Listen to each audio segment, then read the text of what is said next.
Donc voilà, voici le code suivant. On va faire une petite calculatrice très simple, tout ce qu'il y a de plus simple. Donc on déclare deux variables A et B qu'on initialise à 0, ici. On affiche calculatrice avec deux retours à la ligne. Ensuite, on demande la valeur de A.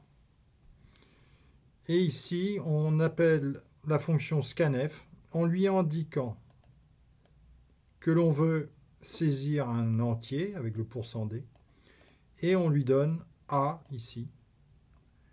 Et puis, remarquez le et commercial qui signifie qu'en fait, on lui donne l'adresse de A. Le et commercial signifie adresse. C'est l'adresse de A. Donc l'adresse de l'entier. Alors ce qu'il faut comprendre, c'est que pour modifier une valeur, il faut son adresse. Et donc il faut que scanf, comme toute autre fonction qui modifierait une valeur d'une variable, il lui faut donc son adresse mémoire, pour pouvoir modifier ce qu'il y a dans la case. A étant en gros le label, l'étiquette, mais ce qui est contenu, c'est en fait ce qui est à l'adresse de A, dans son adresse mémoire, si vous voulez. Donc ici on fait un retour à la ligne, ensuite on demande la saisie, pareil, de B, et là on demande donc l'adresse de B, et remarquez qu'on prend ici %d. Donc ici qu'est-ce qu'on va faire? On va afficher la somme, A plus B, vous voyez qu'on peut faire le calcul dans le printf. Donc allons-y, on compile, il n'y a pas de problème de compilation. Et vous allez vous rendre compte qu'il n'y a pas non plus de problème d'exécution. Alors ici on met par exemple 11, ici on met 1, et donc A plus B vaut bien 12. Donc aucune surprise. Alors peut-être que ici on aurait pu saisir la valeur à cet endroit-là plutôt que la saisir ici. C'est du détail, hein, mais bon, c'est très facile à modifier. C'est-à-dire que ici on va enlever le contre/n. On va faire pareil pour l'autre. Et puis pendant qu'on y est, on va faire A-B. A-B. Et donc ici, on va mettre un égal, c'est plus logique.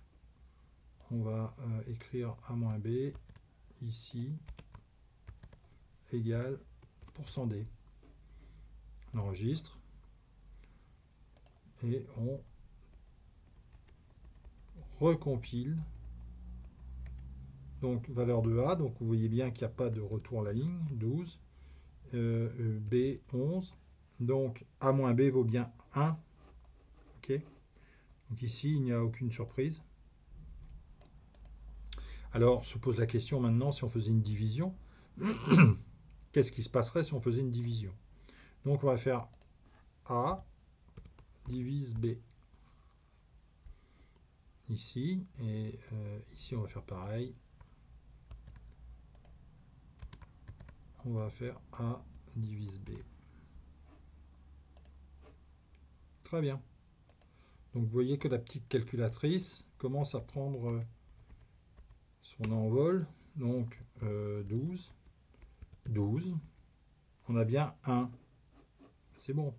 A-B vaut bien 0. D'accord. Donc tout va bien. Alors maintenant, on va mettre 11. Et on va mettre 0. Et là, exception en point flottant. Ah, évidemment, on n'a pas le droit de diviser par 0. Vous êtes d'accord? Donc, c'est là la limite de cet exemple.